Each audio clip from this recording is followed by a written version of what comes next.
Hello everyone, today we are going to concentrate on language.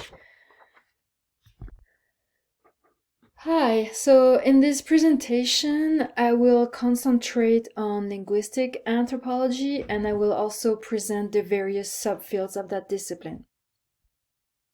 Linguistic anthropology illustrates anthropology's unique interest in diversity, comparison, and change. But here we're going to concentrate, of course, on language. And like culture, language is transmitted through learning. So you have four subfields in linguistic anthropology: descriptive linguistics, ethnolinguistics, historical linguistics, and sociolinguistics. I will start with ethnolinguistics and finish with descriptive linguistics because this is what we're going to cover next week. So first, ethnolinguistics. It studies how languages and cultures are related. It analyzes how perception and worldview influence language, and also how, in return, our language influences the way we think. And there's a typo here, I apologize. To illustrate how people in different cultures pay attention to different things, I will use the example of the Paiute language. And this example will also relate to the concept of mental maps of reality that we covered in chapter 2 on culture. So the Paiutes live in the southwestern desert. Their ancestral territory covered Arizona, Utah, Nevada, and eastern California. The Paiutes distinguish fine details in their environment with separate words, meaning they have words to describe each natural feature with great, minute, intricate, and vivid details. So they have words to describe a semicircular valley, a circular valley, a hollow valley, a valley surrounded by a mountain, a canyon without water, a canyon with a creek, a wash or gutter, a slope of mountain receiving sunlight, a shaded slope of mountain, etc. As you can hear, English can be used to describe each of these features, but the Paiute language, however, really labels each feature with a separate word. This extended vocabulary shows how culturally important this kind of environmental knowledge and geographical knowledge are to the Paiute speakers, but not so much to the English ones. And this contrast is consistent with the difference in the two peoples' way of living.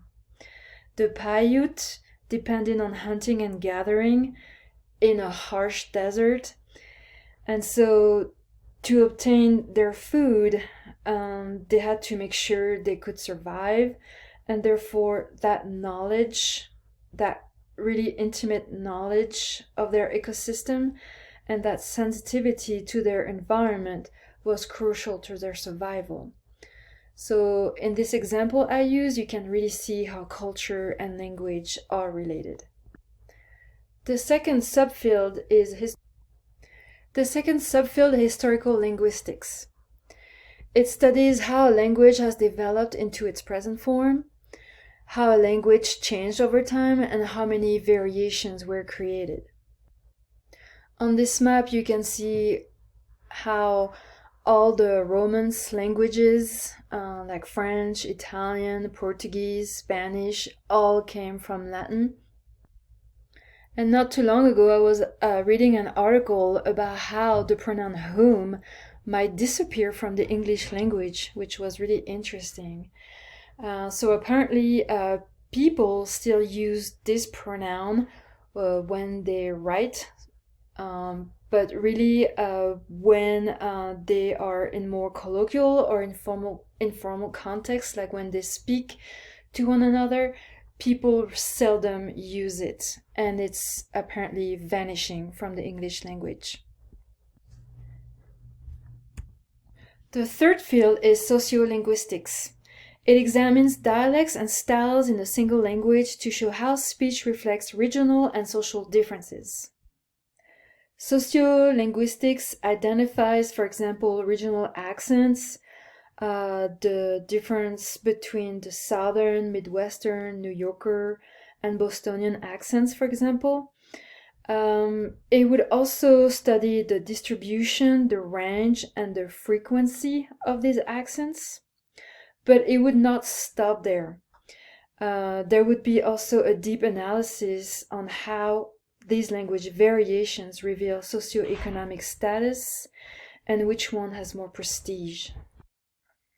Another research topic would be to look at how men and women may have different patterns of languages in public conversations, or to study like a dialect.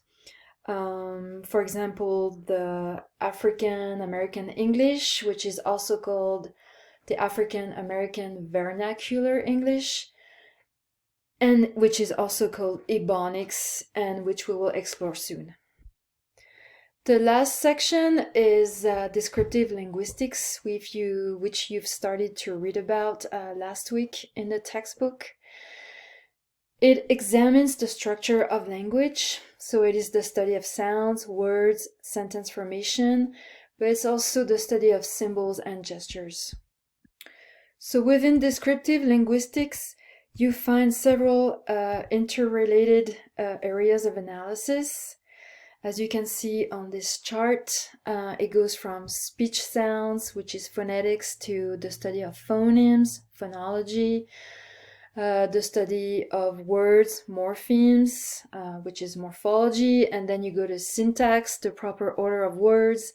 That leads to grammar, which is not on the chart, the rules that govern the making of a sentence. Then you reach semantics, the meaning of words, to finish with pragmatics, the analysis of a discourse. So we'll start with phonology. As you read in a textbook, a phoneme is a sound that exists and that is important to a language. So it is a distinct sound unit that someone or a group of people perceives. For example, in English, a B contrasts with an F, and just the change of one letter actually changes the meaning of the words between bat and fat. And I don't know if you know, but there are 44 phonemes in English, so 44 sounds that have a sharp contrast and are meaningful when we talk. There are only 39 in French, and if you wonder which language has the least amount of phonemes, it's actually the Rhodocast language that is spoken in Papua New Guinea. And that language only has like 12 letters, and that represents 11 phonemes. I also have to specify that the list of phonemes varies according to the language. So the manner in which sounds are grouped into phonemes varied from one language to another. As an example, like the B and the V are meaningful in English, but not in Spanish. So a Spanish speaker is not going to distinguish between those two letters when he speaks or when he hears someone using those letters. It would be the same like for Japanese speakers. So for them, there's no contrast between an R and an L.